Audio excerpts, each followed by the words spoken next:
Kid begged truckers, "Don't leave yet, Mom needs help." Next morning, 10 rigs surrounded their house.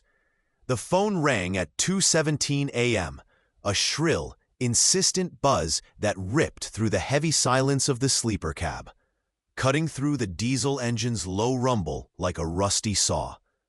Marcus Iron Road Sullivan, a man whose face was etched with the stories of 3 decades on the asphalt, jolted awake, his hand instinctively reaching for the worn flip phone. He'd just pulled into a rest stop off I-40 in Arkansas, planning a solid 5 hours of sleep before his next leg to Memphis. The caller ID showed an unknown number, but something in the persistent ring, so out of sync with the usual late-night calls from dispatch or fellow drivers, made him answer. A small, trembling voice, barely a whisper, choked out, "Please don't leave yet. My mom needs help." The words hung in the air, raw with desperation, and Iron Road's blood ran cold. He had driven 1.8 million miles without ever ignoring a plea for help, especially from a child. Tonight would test that record, and every fiber of his being told him this was no ordinary distress call. Iron Road wasn't just a trucker. He was a legend among the long-haul community, known for his unshakable integrity and a past that had forged him in fire. A former Marine Corps combat engineer, he'd seen the worst of humanity and the best of brotherhood. After his tour, the open road became his sanctuary, and his Peterbilt 389, the Nomad, became his home, a steel behemoth that had carried him through countless storms and sunrises. He'd lost his own younger sister, Lily, to a domestic situation years ago, a tragedy that still haunted his quiet moments, leaving an indelible mark on his soul and a fierce resolve to protect the vulnerable. Lily's cries for help had gone unheard by the authorities, dismissed as a private matter until it was too late. That personal history had cemented his reputation as the one to call when the system failed, when a promise needed keeping, or when a family was in danger. He ran a tight ship, always on schedule, but his real currency was loyalty, and his network of fellow drivers, stretching from coast to coast, was a testament to the unspoken code of the road. Family isn't always blood. Sometimes it's the voice on the CB radio at 3 a.m. saying, "I'm on my way." He was uniquely positioned to help because he understood the shadows, the places where official help often couldn't or wouldn't reach, and he had the means, the will, and the network to shine a light into them. The boy on the phone, a terrified 8-year-old named Leo, eventually managed to give him an address in a small, isolated town called Harmony Creek, just an hour off Iron Road's route. He described his mother, Sarah, a woman trapped in a cycle of abuse by her husband, Victor Thorne, a local businessman who held significant sway with the town's sheriff, Deputy Miller, and even the district judge, Judge Albright. Leo had overheard his mother on the phone earlier that evening, whispering to a friend about a plan to leave, only for Victor to discover it, leading to a violent outburst that had left Sarah injured and terrified. The local authorities, Leo explained, always sided with Victor, dismissing Sarah's pleas as marital disputes or family squabbles. The system had failed Sarah and Leo repeatedly, leaving them isolated and without recourse, their pleas falling on deaf ears. Iron Road listened, his jaw tight, the boy's desperate plea echoing his own sister's unheard cries. A phantom pain in his chest. He knew, with chilling certainty, that if he didn't act, no one would. Drop a comment and tell us what you would do in this situation. Would you risk everything for a stranger's child, knowing the odds were stacked against you? Leo's voice, small and brave, had been the catalyst. "He locked her in the bedroom, Mr. Trucker. She's hurt. He said if she tries to leave again, he'll make sure no one ever finds us." The words were a punch to Iron Road's gut, igniting a cold fury. His decision was instantaneous, fueled by a lifetime of promises kept and a deep-seated need for justice that transcended legal boundaries. Before we reveal how the trucker community rallied together, hit that subscribe button, These stories of real heroes need to be heard, and your support helps us share them, ensuring that the silent cries of the vulnerable never go unanswered. He knew the risks, the legal entanglements, the potential for violence, but the image of a terrified child and an abused mother outweighed every concern, every logistical hurdle. He flipped open his CB radio, the static crackling to life, and put out a call, not for help, but for solidarity, for a mobilization of the chosen family of the road. Breaker 19, this is Iron Road. Got a code red. Family in distress. Need eyes and ears on a situation in Harmony Creek, Arkansas. Anyone running east on I-40, I need you to hold your ground. Stand by for coordinates. This ain't just a delivery, folks. This is a rescue. The response was immediate. A chorus of familiar voices cutting through the night, each one a lifeline. Copy that, Iron Road. This is Whiskey Jack, just past Little Rock, running a reefer. I'm with you, brother. What's the target? Desert Rose here, running a flatbed out of Memphis. Got my rig pointed your way, Iron Road. What's the good word? My rig's got room for a few more if needed. Preacher Man on the horn just pulled into a truck stop near Forest City. Consider me mobilized. My sermons can wait. Justice can't. Big Mama here, running a tanker. I'm rolling. Got coffee and a first aid kit if anyone needs it. Iron Road began to relay the coordinates, the urgency in his voice painting a vivid picture of the unfolding crisis, the details of Sarah and Leo's plight spreading like wildfire across the airwaves. He pulled the Nomad back onto the highway, the powerful engine roaring to life, pushing the 80,000-pound rig towards Harmony Creek, the diesel fumes a scent of purpose. He called Wheels, a retired trucker now running a small legal aid service for drivers and their families. A man whose sharp mind was as legendary as Iron Road's driving skills. Wheels, I need you to start digging into a Victor Thorn in Harmony Creek, Arkansas. Domestic abuse, deep local ties, possibly corrupt officials. I need anything you can find, and I need it yesterday. Next, he contacted Ghost, a young tech-savvy driver known for his ability to navigate the digital world with the same ease Iron Road navigated the highways. Ghost, I need you to find every public record, every social media post, every whisper about Victor Thorn. Dig deep, son. We need to know who we're up against. The plan was forming, a show of force to intimidate, a legal strategy to legitimize, and a digital footprint to expose. The miles melted away under the Nomad's massive tires, each revolution a promise to Leo and Sarah, a silent vow that this time the system wouldn't win. As dawn approached, painting the eastern sky in hues of bruised purple and fiery orange, the obstacles began to surface, confirming Iron Road's fears. Wheels called back, his voice grim. Iron Road, this guy Victor Thorn is a snake. Owns half the businesses in Harmony Creek, contributes heavily to local campaigns.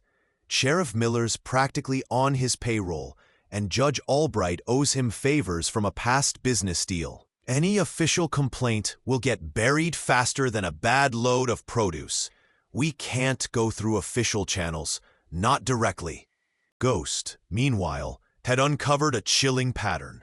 2 previous wives of Victor Thorn had mysteriously left town after similar domestic incidents. Their disappearances never fully investigated. Their pleas for help dismissed. One, a woman named Emily, had vanished completely 5 years prior. Hope seemed to dwindle, a cold knot forming in Iron Road's stomach. The system was indeed rigged. But then, a crucial piece of evidence emerged, a flicker of light in the darkness.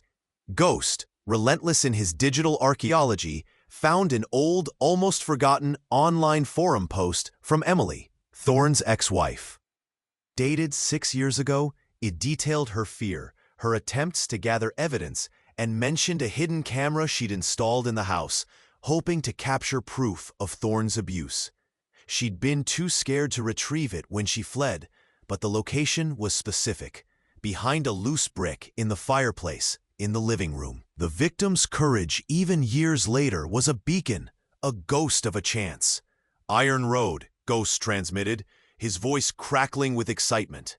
I think I found our smoking gun. A hidden camera in the fireplace. If it's still there, and if it still works, the possibility, however slim, reignited their resolve. The convoy, now 10 strong, a formidable line of steel and determination, thundered down the final stretch of highway towards Harmony Creek, the rising sun glinting off their chrome. The confrontation was not one of physical violence, but of overwhelming presence and undeniable truth. A moral siege. By 6:30 a.m., 10 massive rigs, Peterbilts, Kenworths, Freightliners, a convoy of chrome and steel, had converged on the quiet, tree-lined street of Harmony Creek. They parked, not blocking traffic, but forming an imposing, silent perimeter around Victor Thorne's sprawling, two-story house. The roar of their idling engines, a low, persistent rumble, filled the morning air, a sound that vibrated through the very foundations of the small town. Neighbors peered from their windows, their faces a mix of fear and curiosity. A lone patrol car, driven by a visibly nervous Sheriff Miller, pulled up, his eyes wide as he took in the spectacle. Iron Road, with wheels, a stoic figure in a worn leather vest, and Ghost, clutching a tablet, by his side, approached the front door. The trucker community stood behind them, a silent, unyielding wall of solidarity, their presence a stark contrast to the usual quiet of the residential street. Victor Thorne, a man accustomed to unchallenged authority, opened the door, his face a mask of feigned indignation, a practiced sneer on his lips. "What is the meaning of this? You're trespassing! I'll have you all arrested," he growled, but his eyes darted nervously at the towering trucks, the sheer, undeniable force of their presence. "The meaning," Iron Road declared, his voice calm but resonant, cutting through Thorne's bluster, "is that a child called for help, and we answered, and we don't leave until justice is served." Wheels stepped forward, a stack of meticulously prepared legal documents in hand, a temporary restraining order, and a warrant for property retrieval, carefully crafted to bypass Thorne's local influence. "Mr. Thorne, we have a warrant for the retrieval of property from this residence, specifically a hidden camera, based on new evidence of a pattern of abuse. This warrant is signed by a state judge, not a local one, and it's perfectly legal." Ghost, meanwhile, had discreetly started a live stream, his tablet pointed at the scene, the sight of the convoy and the unfolding drama quickly drawing national attention. Thousands of viewers tuning in to witness the standoff. Sheriff Miller, seeing the cameras, the undeniable legal paperwork, and the sheer number of witnesses, his usual bluster gone, hesitated, his face paling. He knew his career was on the line. Inside, Sarah, hearing the commotion, the rumble of the engines, and the determined voices, found a surge of courage she hadn't known she possessed. She appeared at the living room window, a fresh bruise visible on her cheek, and Leo, clutching a small worn teddy bear, stood bravely beside her, his small hand pressed against the glass. He heard her.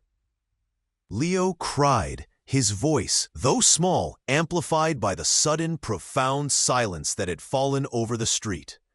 The public opinion, fueled by Ghost's live stream, shifted instantly, the facade of Victor Thorne cracking under the weight of truth and the unwavering gaze of the trucker community. Thorne's eyes, once arrogant, now darted wildly, fear beginning to creep in. Iron Road pointed to the fireplace. "The camera, Mr. Thorne. We know it's there." Justice, though delayed, was not denied. Under the watchful eyes of the truckers, the live stream, and a now cooperative Sheriff Miller, the loose brick in the fireplace was found. Behind it, nestled in the dust, was a small, almost imperceptible camera. Ghost quickly connected it to his tablet, and the screen flickered to life, displaying damning footage of Victor Thorne's abuse, not just of Sarah, but chillingly, a brief, grainy clip of his previous wife, Emily, enduring similar torment. The evidence was undeniable, irrefutable, with the footage playing for the world to see, and the media spotlight shining brightly. Sheriff Miller had no choice but to act. Victor Thorne, his face contorted in a mixture of rage and defeat, was arrested, his power and influence crumbling under the weight of his own cruelty and the collective will of ordinary people. Sarah and Leo, finally safe, were reunited in a tearful embrace, the boy clinging to his mother, both of them free from their tormentor, their faces etched with relief and a dawning hope. Iron Road, his promise fulfilled, watched from a distance, a quiet satisfaction settling in his heart. Later that day, as the Nomad rumbled back onto the highway, heading towards Memphis, the CB radio crackled with messages of gratitude and respect from across the country. The story of Harmony Creek became a legend, a testament to the power of community, inspiring other victims to come forward and prompting a statewide review of domestic abuse cases in small towns, shining a light into the dark corners where justice often failed. The convoy, having completed its mission, dispersed, each rig heading back to its own route, carrying not just cargo, but the weight of a promise kept. Promises aren't just words on the highway of life. They're the fuel that keeps us moving forward, the invisible bonds that tie us together. Family isn't always blood. Sometimes it's the voice on the CB radio at 3 a.m. saying, "I'm on my way," and the road is long, but no one should travel it alone.